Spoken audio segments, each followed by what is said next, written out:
देखिए high school class में आप पढ़ रहे थे, प्रश्नावली 6.2 हो गई थी और 2 प्रमेय भी हो गई थी। अगली प्रश्नावली 6.2 के आपको उदाहरण बता दिए जाएंगे, लेकिन अगली प्रश्नावली पढ़ने के पहले इसकी प्रमेय देख लेते हैं। प्रमेय 6.3 देखिए 6.3 प्रमेय क्या है। कहता है यदि 2 त्रिभुजों में संगत कोण बराबर हो तो उनकी संगत भुजाएं एक ही अनुपात में यानी समानुपाती होती हैं, इसीलिए त्रिभुज कैसे होते हैं? समरूप होते हैं।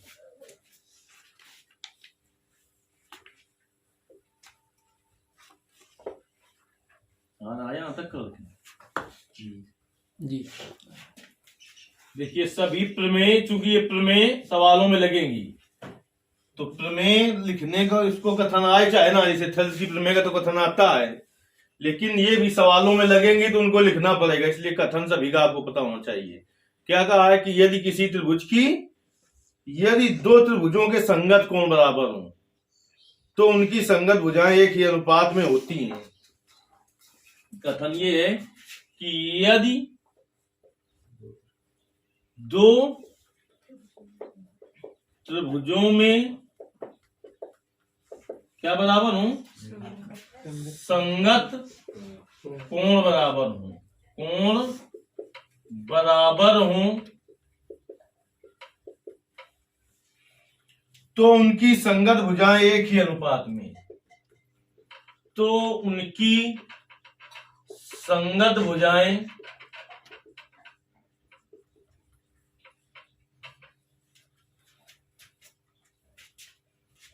एक ही अनुपात में,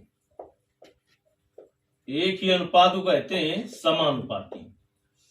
कोष्ठ में लिख दें समानुपाती होती है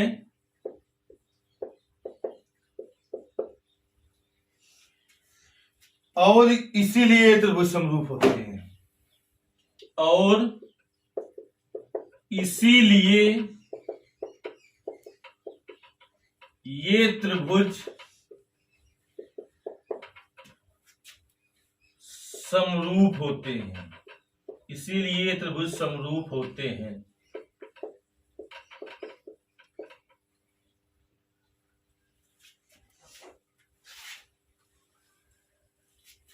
ये इसका कथन हो गया। चलिए कहता है यदि 2 त्रिभुजों के संगत कोण बराबर हों, 2 त्रिभुज ले लेते हैं। एक त्रिभुज ले लिया हमने ABC और दूसरा इससे बड़ा त्रिभुज ले लिया, काहे मारे दी लिया।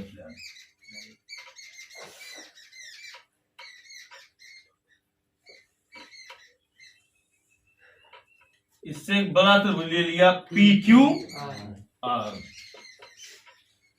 देखिए कहता है यदि 2 त्रिभुजों के संगत कोण बराबर हो, संगत कोण मतलब जानते हो, A के संगत क्या होगा?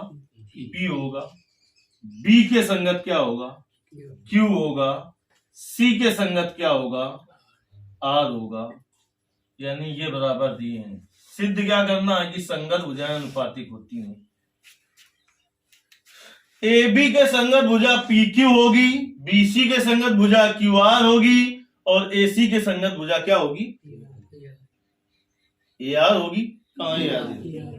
PR होगी। यानी दिया है कि कोण A बराबर कोण P, कोण B बराबर कोण Q, कोण C बराबर कोण R। सिद्ध करना है कि AP बटे PQ बराबर BC बटे QR बराबर AC बटे PR। दिया है त्रिभुज ABC तथा त्रिभुज PQR में क्या दिया है? कोण A बराबर कोण P कामा कोण B बराबर कोण Q कामा कोण C बराबर कोण R। सिद्ध करना है, सिद्ध करना है। क्या सिद्ध करना है बताओ? सिद्ध हमें यह करना है AB बटे PQ बराबर BC बटे QR बराबर AC बटे PR। रचना करनी पड़ेगी हमें। रचना ये करनी पड़ेगी कि AB के बराबर भुजा एक खींचनी पड़ेगी इस PQ भुजा में, और AC के बराबर एक भुजा PR में खींचनी पड़ेगी। तो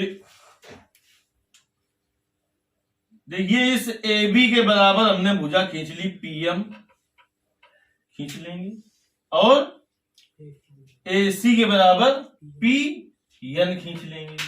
और रचना में क्या करेंगे, क्या करेंगे, M से N को मिला देंगे। रचना में क्या किया हमने, भुजा AB के बराबर भुजा PM तथा भुजा AC के बराबर कौन सी, AC के बराबर PN खींची और M से N को मिलाया, और M से N को मिलाया। अब हम आ गए उपपत्ति में, इसमें आ गए उपपत्ति में आ गए। उपपत्ति में आ गए तो हमने त्रिभुज लिया बेटा ABC तथा त्रिभुज PMN में, ABC तथा PMN में कोण A बराबर कोण P, ये कहां से लिख दिया हमने, है दिया है। कोण A बराबर कोण P, ये कहां से दिया है। फिर AB बराबर PM, कहां से, रचना से, और क्या, AC बराबर PN, ये भी कहां से, तो इन दोनों त्रिभुजों में क्या चीजें बराबर हो गई, 3। हमने कहा था यदि किसी त्रिभुजों में, किन्हीं दो त्रिभुजों में 3 चीजें बराबर दिखा दें तो त्रिभुज सर्वांग सम होते हैं। कैसे होते हैं, सर्वांग सम। तो त्रिभुज देखिए बेटा, त्रिभुज ABC सर्वांग सम हो गया त्रिभुज किसके, PMN की। त्रिभुज ABC सर्वांग सम हो गया त्रिभुज PMN के। किस सर्वांग समता से, सर्वांग समता लिखना चाहे तो AS, अगर पहले भुजा दिखा देते, बीच में कोण दिखाते थे, उसी हिसाब से लिख देते। जैसे भुजा पहले दिखाते, फिर कोण दिखाते, फिर भुजा, तो यस हो जाता। अब अगर हमने एक चीज एक दिन बताई थी कि सर्वांग सम किसे कहते हैं, जिसके सभी अंग बराबर हों, जिसके सभी अंग बराबर हों, यानी कि उसके सभी कोण बराबर होंगे तभी वो सर्वांग सम हुआ है। सभी भुजाएं बराबर हैं तभी वो सर्वांग सम हुआ है। तो जब ये सर्वांग सम हो गए हैं तो यहां से निकल आएगा कि नहीं निकल आएगा, क्या निकल आएगा बताओ, कि कोण B बराबर कोण M, कोण B बराबर कोण M और कोण C बराबर कोण N। निकल आएगा नहीं निकल आएगा। अरे त्रिभुज ABC सर्वांग सम PMN है, तो इस दोनों त्रिभुजों का प्रत्येक अंग बराबर होगा। क्या बराबर होगा, प्रत्येक अंग बराबर होगा। देखिए यहां पर इसको हमने समीकरण 1 डाल दिया, इसको समीकरण 2 डाल दिया। उधर देखिए जो दिए हुए थे उनको भी यहीं पर हम लिख लेते हैं। क्या दिया हुआ था थोड़ा हम इधर लिख ले रहे हैं, चाहते तो उन्हीं को समीकरण 1 2 3 डाल देते, देखो लिख चुके हैं अलग अलग हम। तो देखिए कहां से, ये कोण A बराबर कोण P, ठीक, यहाँ डाल दें तो कोई दिक्कत है क्या? इसको समीकरण डाल दिया हमने 1, इसको समीकरण डाल दिया 2, इसको समीकरण 3, तो इसको 4, तो इसको 5। अब देखिए समीकरण आप जाइए किसमें? 2 में। समीकरण 2 में कोण बी कोण किसके बराबर था? क्यू के। यहां पर कोण बी कोण किसके बराबर है? यम के। जैसे हम तुमसे कह दें यक्स वाई के बराबर एक समीकरण में हो, तो एक समीकरण में हो यक्स जेड के बराबर है, एक समीकरण में यक्स वाई के बराबर है, वो समीकरण 1 है। एक समीकरण यक्स जेड के बराबर है, वो समीकरण 2 है। तो क्या देखेंगे आप? तीनों आपस में बराबर होंगे कि नहीं होंगे? होंगे। तो देखिए बेटा हम समीकरण 2 से बी का मान समीकरण 4 में रखे दे रहे हैं। समीकरण आपको इसके नीचे करना है समीकरण। अब ये करना तो इसको एक एक लाइन में लिखना, नहीं समझ पा रहे हो? हमने एक लाइन में लिख दिया, लेकिन एक लाइन में लिखोगे कोण ए बराबर कोण पी, दूसरी लाइन में कोण बी बराबर कोण क्यू, तीसरी लाइन में कोण सी बराबर कोण आर। तो समीकरण 2 से बी का मान कहां रखने पर? समीकरण 4 में रखने पर, 4 में रखने पर रख दो। तो कोण बी की जगह क्या आ जाएगा? कोण क्यू बराबर कोण यम, इसको डाल दो समीकरण नंबर 6। अब सी बराबर कोण, अभी हमने निकाला कि कोण सी बराबर कोण यन है। दिया क्या था? कोण सी बराबर कोण आर। तो समीकरण 3 से कोण सी का मान रख दो समीकरण 5 में। समीकरण 3 से कोण सी का मान कहा? समीकरण 5 में रखने पर रख दो, 5 में रखने पर तो कहा आ जाएगा? कोण आर बराबर कोण यन। अब हम समीकरण 6 और 7 से क्या देख रहे हैं? 6 और 7 से हम ये देख रहे हैं कि कोण क्यू किसके बराबर आ गया? कोण यम के बराबर आ गया कि नहीं आ गया? और कोण आर कोण यन के बराबर आ गया। ये हमने निकाल लिया कि नहीं निकाल लिया? इतना निकाल सकते हो आसानी से। किताब में तो आपकी बहुत छोटी लगी हुई होगी प्रमेय, लेकिन कैसे क्या हो गया समझ नहीं पाओगे। इसमें देखिए एक भी लाइन नहीं आपसे मिस होने वाली। अब देखिए कक्षा 9 में आपको पढ़ाएगा ये कैसे कोण है, ये बराबर आ गए हैं, और कैसे कोण है? संगत कोण है। कैसे कोण है? संगत कोण। तो 9th में आपको पढ़ाया गया था यदि दो रेखाओं के बीच बने संगत कोण बराबर हो, यदि दो रेखाओं के बीच बने संगत कोण बराबर हो तो वो रेखाएं समांतर होती हैं। वो रेखाएं कैसी होती हैं? समांतर। ऐसा पढ़ाया गया था। तो इन दोनों रेखाओं के बीच बने संगत कोण कैसे हैं? बराबर हैं, इसलिए दोनों रेखाएं कैसी होंगी? चूंकि रेखाओं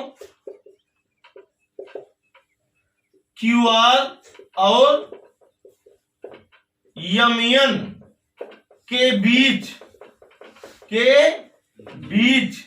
बने संगत कोण बराबर हैं। कैसे हैं? बराबर हैं। अतः क्या होगा? यमयन समांतर QR के होगा। यमयन समांतर QR के होगा। बाउंस हो गया।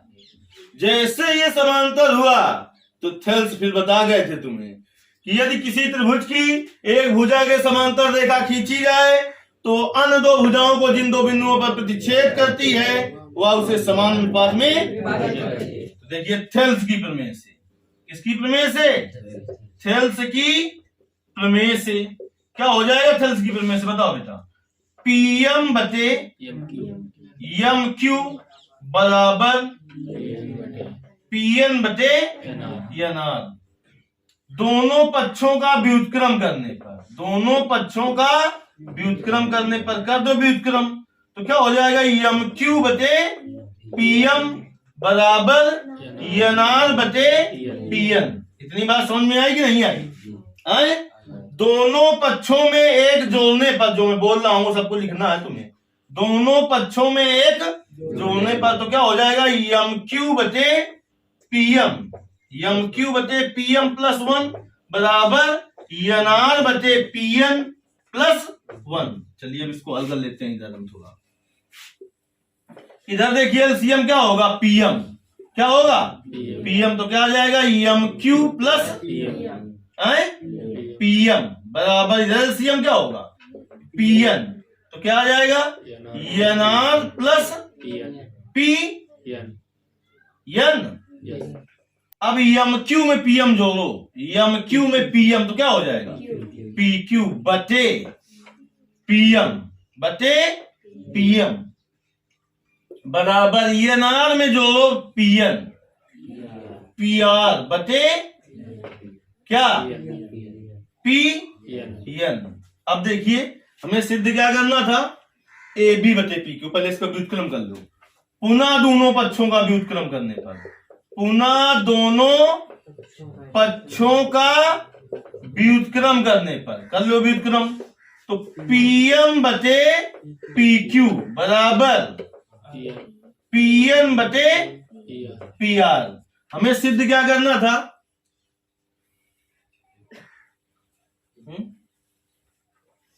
सिद्ध क्या करना था, ए बी बटे पी क्यू। तो देखिए कहीं पर हमने निकाला होगा कि पीएम किसके बराबर है, ए बी के बराबर है कि नहीं है?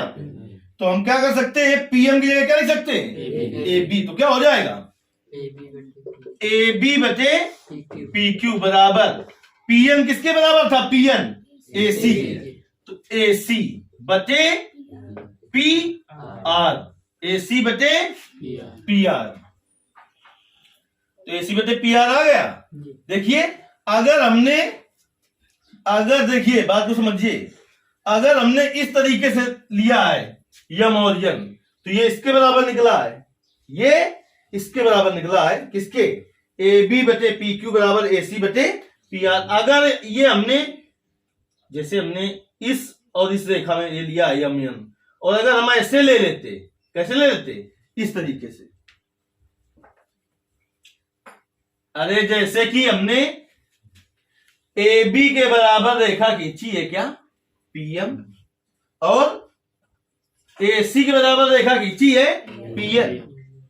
इस तरीके से हम ना खींच के हम ए बी के बराबर तो रेखा खींचे रहते पीएम, लेकिन हम बी सी के बराबर रेखा खींच देते यहां पर क्यू एन, क्यू ऐसा बन जाता ना, तो वहां से निकल गया था कि पी ए बी बटे पी क्यू बराबर ए बी बटे पी क्यू बराबर बी सी बटे क्यू आर, बी सी बटे क्यू आर। तो हमने इतना निकाल दिया, इसको समीकरण हम डाल देंगे, कितने डाल चुके हैं, 7, इसे 8 डाल देंगे और लिख लेंगे। अब आगे हमें करने की जरूरत नहीं, लिख लेंगे इसी प्रकार से ए बी बटे पी क्यू बराबर आ जाएगा बी सी बटे क्यू आर।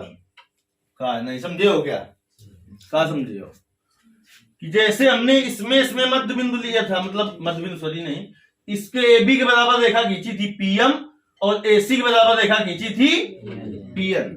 तो हम ए बी के बराबर तो रेखा खींचते पीएम, लेकिन हम बी सी के बराबर रेखा खींच देते क्यूएन, तो ऐसे बनता चित्र।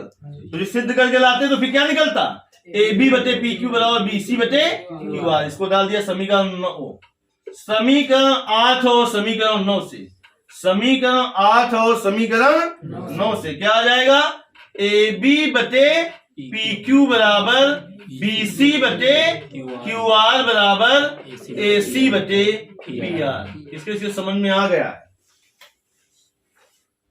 कर लोगे ना।